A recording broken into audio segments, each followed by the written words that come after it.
What's up, everybody? So today, talking about lessons from my dad. Maybe this will be a little serious, but y'all know me, so it's probably not going to be super serious. So we're going to start with lesson number one. I think this could be applied to everyone. That's my whole purpose of this. Maybe you got a dad. Maybe you didn't. Maybe your dad didn't give you some of these thoughts and teachings, and I'm not planning to be a dad myself. I got to play stepdad for a little bit.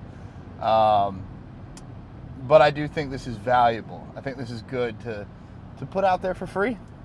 I got it kind of for free. So why not share it with the world? So lesson number one of the earliest things I can remember my dad telling me was, if you're going to be dumb, you got to be tough. Now, kind of self-explanatory. I used to, as a 2-year-old, take my dad's beanie, pull it down over my whole face, and just run until I hit something, until I collided. So we had one of those old TVs that was super round on the front, hard, almost like an old computer monitor. Well, my noggin went right into that and then left a little dent there. That's how I knew if I was going to be dumb, I had to be tough. I would just do stupid crap as a kid. And yeah, so that was one of his better lessons. And I think it does apply kind of everywhere in life. Think through what you're going to do before you do it. If not, it might hurt. I used to do a lot of stupid things as a kid. I used to jump off trees, play with fire. I learned that lesson many times over. Even recently, when I dropped that 25-pound plate on my foot and almost broke it, that was the first thing I thought. If you're going to be dumb, you got to be tough.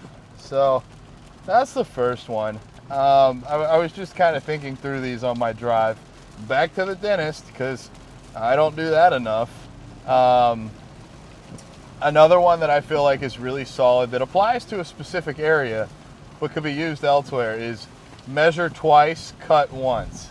So we used to cut through 2x4s or other things when we were building different projects around the house. And it's a lot easier to get your measuring tape and to measure something twice and make sure that line you put on there is perfect before you cut it, than if you cut it and now it's too short. Well, can't really add wood back on after it's been cut through. So yeah, I feel like in other areas of my life, whenever I'm entering credit card information or putting my address, Lord knows I've shipped stuff to wrong states before because I wasn't clued in enough on the address that I'm putting down. So measure twice or double check. I think that's another good one. And these are pretty general. You might have heard them a lot, but they're things that I'm keeping alive through this video and just in my message that I'm putting out. Since I'm on the road, I do remember my dad hounding us as a kid, check your tire pressure and check your oil. Now, I have an almost brand new car, so I'm not even gonna lie, I haven't checked the oil in a little bit. I got an oil change not very long, last month, so I think I'm good there. But I did, now that it's so much easier. Good Lord. You used to have to go out with a little gauge, and I guess I'm sure some people still do. I used to have to do that. Go check my tires with the gauge to make sure they had air. Right now, I got the little clicker on here, and it tells me exactly where I'm at, sitting nice and healthy PSI. Okay, I don't know. This sounded better in my head than putting it out there. Maybe all of this is really obvious, but then again, maybe it just seems obvious to me because I had somebody hounding this into my head. I wrote down a few more. Let me see. Yep. Whenever I had trouble building something or putting something together or getting something to work as a kid, I would always run to my dad and be like, Dad, I can't figure this out. It doesn't work. And his first question every single time was, did you read the instructions? And almost every time I would be like, no. And then I would go back and I would read them. 9 times out of 10, I could figure out what needed to be done. And that's why when you buy something, you need to put it together, or get it set up for the first time, there's usually instructions involved. And so me being myself, just trying to figure everything out without taking the time to slow down and read the instructions actually made me take longer and go pester my father. But if I couldn't figure it out at that point in time, he would help me. Moving right along. The last three, if you guys follow me, if you've followed my journey, you probably already know these, but why not? Why not put them out there? Maybe in order of which I got them tattooed. So the first tattoo I got from my dad was actually before he passed, so I was able to get this in his handwriting, and it sits right here. It says, "This too shall pass." It's on my chest. And I remember when I was sick, or going through a breakup, or having a really hard time at school, or whatever I was going through as a kid that would feel like it was really getting me down, he would say, "Well, you know, son, this too shall pass." And there have been another number of times in my life where I just relied on that saying. The harder parts of prep, going through a breakup. When I had the flu last year, I kind of thought that shit was never going to pass, but I just knew if I held on or a little bit longer, it took me out for a week, but that if I just kept going, eventually this too shall pass. After my dad passed, the second tattoo that I got for him is on my right chest. It's in my mom's handwriting, and it says, "You'll figure it out, you always do." I remember the last time I talked to my dad was on a Sunday. I had called him from Tampa. I was having some trouble with the coaching program that I was trying to run. I was trying to do this like scholarship giveaway while signing up more clients. Basically trying to secure my financial freedom in Tampa, because stuff costs more there, especially when you move out and you're living on your own and you got to pay rent and everything. So I was just having all these problems, and I was kind of venting to him because he was listening, and he just sat there and listened, and then he succinctly said at the end, "You'll figure it out, you always do." And it kind of annoyed me at the time.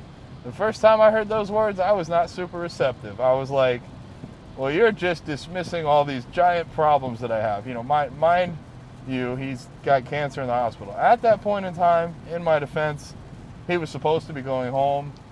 He was supposed to have not a full recovery, like it was still going to be an issue, something to deal with in the next 3 to 5 years. But he was supposed to be going home that week. So I thought it was okay to just sit there and talk about all the crap that I had to talk about. But he gave me, "You'll figure it out, you always do." And so there have been a number of times since then, almost exactly a year ago, where I've just been faced with a challenge that I do not conceptually understand how I'm going to get through it. I don't physically understand how I'm going to get through it, financially understand how I'm going to get through it. And I just kind of take that blind faith of "you'll figure it out, you always do." This isn't going to be the thing that ends you, or that stops you, or prevents you from being successful in whatever way you determine that success to be. This is not where you die. This is not the thing that stops you. Even though it feels like it right now. It feels like there's no way to get through this. But you'll figure it out, you always do. And then if you're wondering why I'm driving with a sock on my hand, well, we are in the Sunshine State, so I thought there was going to be a bit of sun today, but apparently we're in Florida, so it rains every day. Underneath said sock is my healing tattoo of a rose. It's a purple rose. And I got this. Maybe you've already seen the rose video. It should be coming out soon. I got this as a few different things. One, another tattoo from my dad. I did want to do that for him. But it signifies the phrase he would tell me, "Stop and smell the roses." He used to always encourage me to take time off, to slow down, to go a little easier on myself. And I think in a way, I took it when I was younger. Like, my dad really wants me to he wants me to slow down too much. He wants me to take too much time off. He wants me to be too relaxed. He was almost at one extreme, and I was at the other. And I think what probably he was aiming to do was to bring me back into balance and into the middle. I'll never be fully balanced. I'm always going to be extreme. I'll be extreme until the day I die. that's just how I'm set up. But there is time to stop and smell the roses. There's times where that's important. There's times where that recharges you. It's almost like you're a bodybuilder. You're not going to do chest, back, and legs all on the first day. You're going to do maybe chest, then take that night off, rest, recover, come back and kill the thing the next day. And so I have to apply that to the rest of my life. And I do want to enjoy this journey. Now, I don't know what the destination is. I mean, eventually 6 feet under, more than likely, assuming there's a body. Anyways, for most people, that's where we end up. So I want to enjoy this journey a little bit as I go. And so the stop and smell the roses means a few things. It means it's a reminder. Every time I look at my hand, I remind myself that when the time is right, I do need to slow down. I need to stop and smell those roses. I don't actually like to smell roses, so it's not very literal. It's more of a metaphor. It's a reminder. It's also an enforcement technique, an adherence, a compliance controller. What does that mean? Well, like I have choose kindness written on this arm.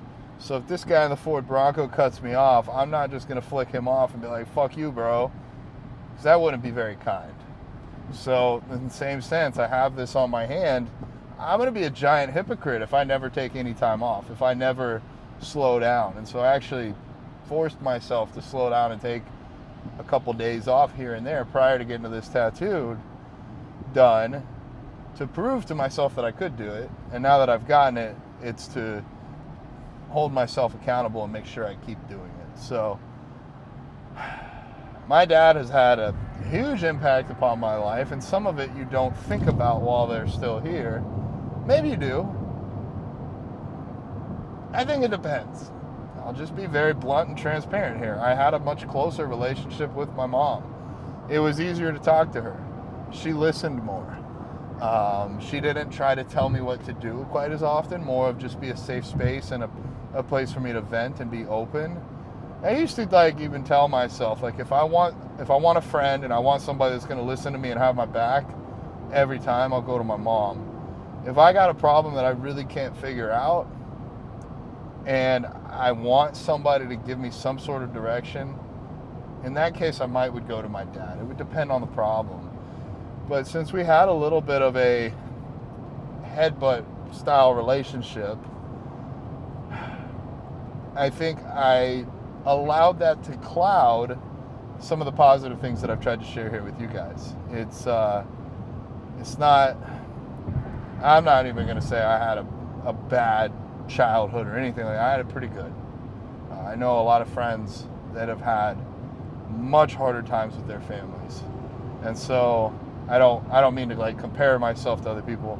I'm just saying it was a little harder for me comparing my dad to my mom as far as how much I could reach out or be open. And that caused some friction, and friction led to little bits of upsetness or unhappiness, and that covered up all these positive lessons that I'm putting out here today.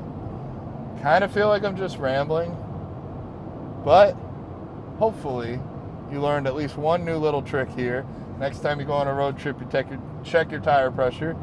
Next time you do something stupid, you remember that you gotta be tough if you're gonna do something dumb.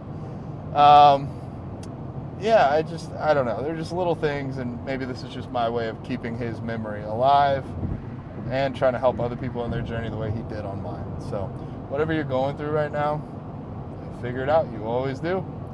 With that, send this to everyone. Like, comment, share, subscribe. And by everyone, I definitely mean include Alex's goats in your submission. He's about to be on the road now. He's bought a van. If you don't know who he is, if you don't know about his goats, comment below and I'll take care of you. I'll show you the way. I'll show you Alex's goats. With that, not from my dad, but from somebody else, have the best day ever. Bodybuilding Vegan out.